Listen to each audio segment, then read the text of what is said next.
Hi guys, welcome again. I'm Ines Alves from Next Big Idea. We're here live at Web Summit and I have with me José Salgado.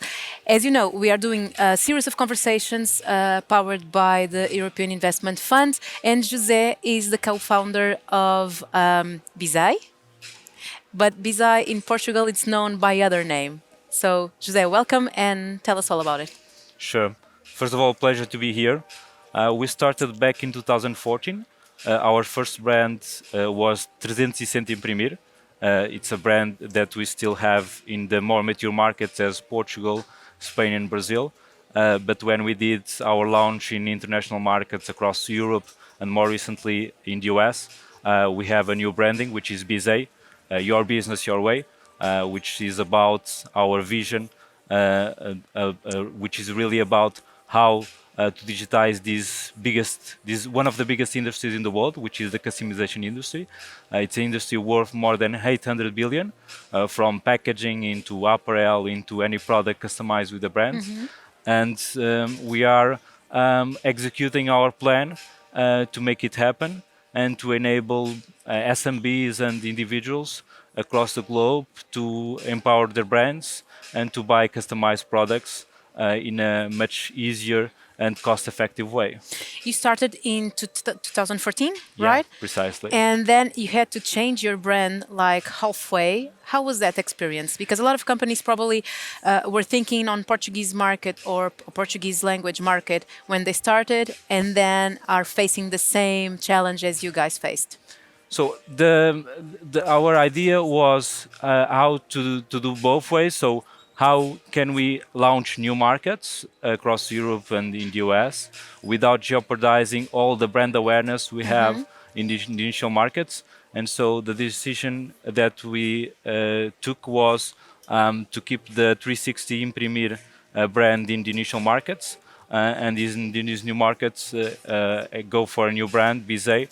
And so this way we are keeping our brand awareness in the initial markets and going for an international market brand for the international brand markets. When did you execute this change? We did it back in 2019 when we launched 50 new markets across Europe. Yeah, that A was it. year ago, we were right here at Web Summit looking to 2023 and thinking it was going to be a hard year. How was it for you guys? So it was a challenging year, but being honest, we've been here for 10 years as entrepreneurs, as a company, and I don't remind a year that it was easy. So it's always challenging, but it was a very interesting year for us. We kept on executing our plan of launching new products. As of today, we have more than 50,000 products in our platform. Secondly, as I said, we are now global. We sell across Europe, Brazil, and more recently we launched the US market. We launched it 6 months ago, where we are seeing great traction, great numbers, which shows the potential not only in the US market, but also the fact that the platform and the tech platform that we developed delivers the same value proposition across all the different markets. So US is for sure one of the milestones we achieved this year. Secondly, we are seeing a growing trend for customization. We see it in other markets like fashion, like apparel, like sports, across many different markets. How is that an opportunity for you? Maybe.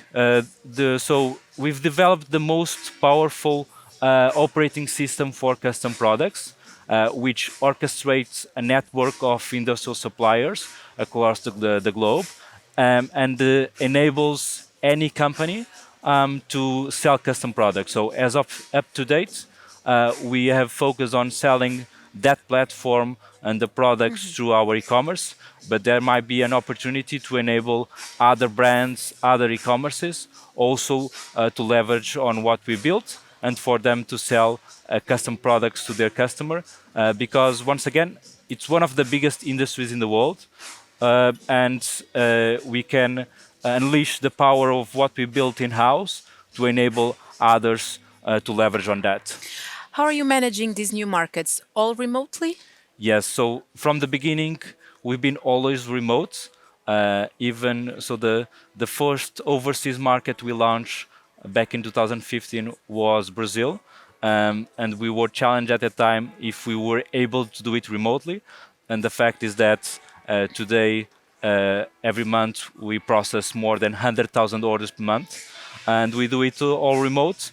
And so across South America, Europe, and now the US, we are always going for the same model, which is leverage on the great talent pool we have in Portugal.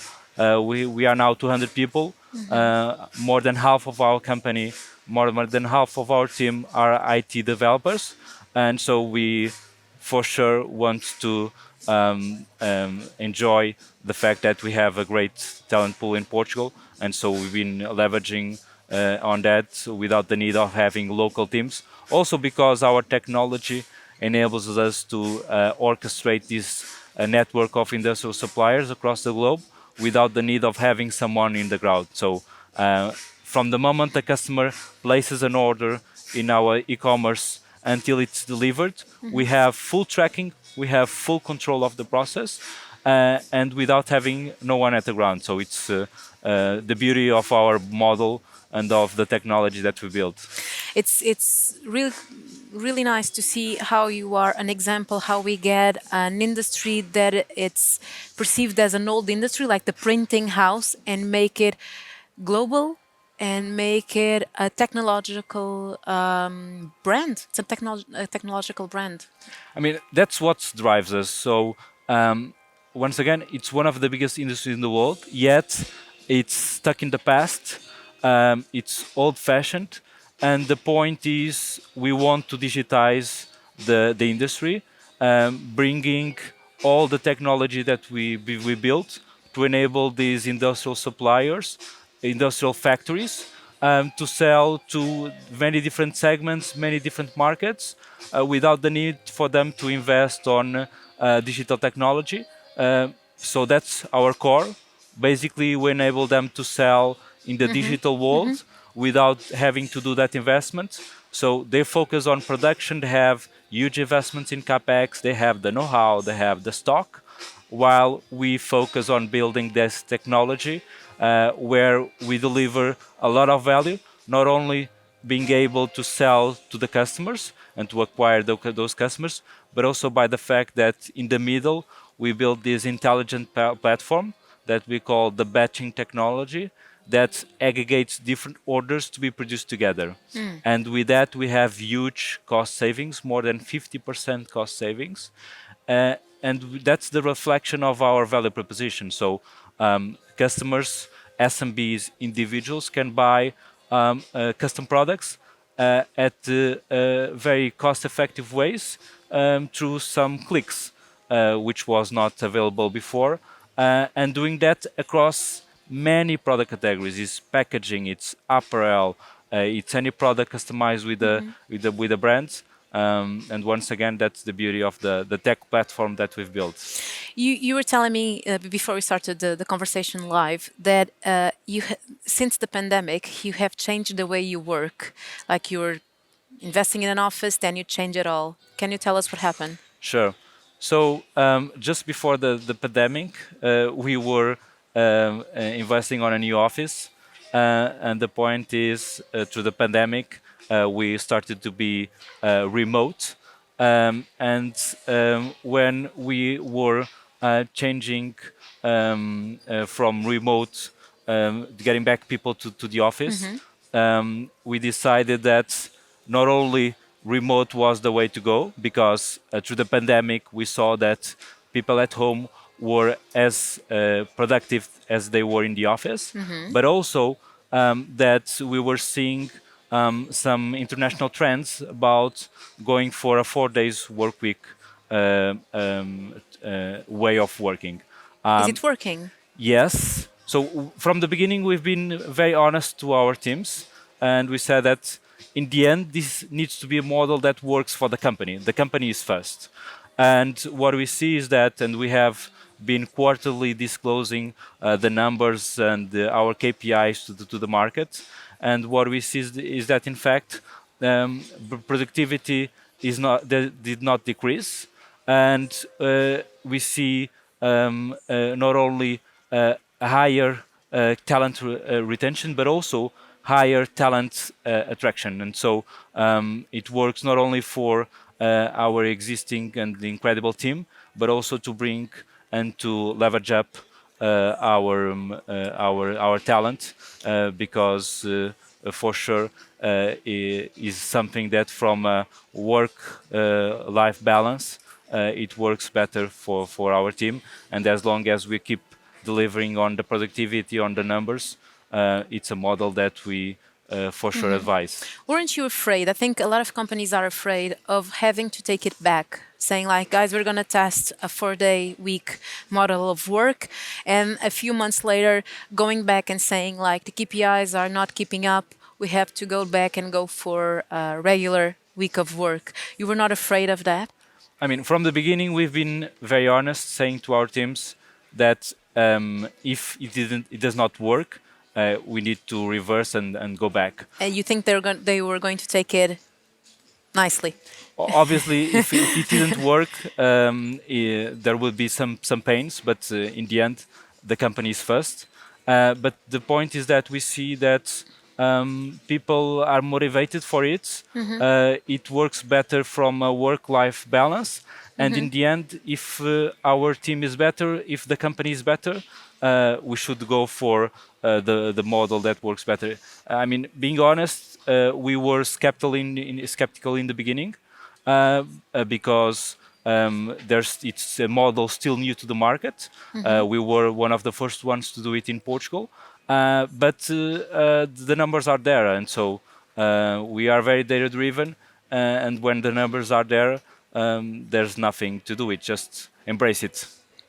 So you closed an investment in 2020 of 32 million, right? I'm saying this right? 32 million.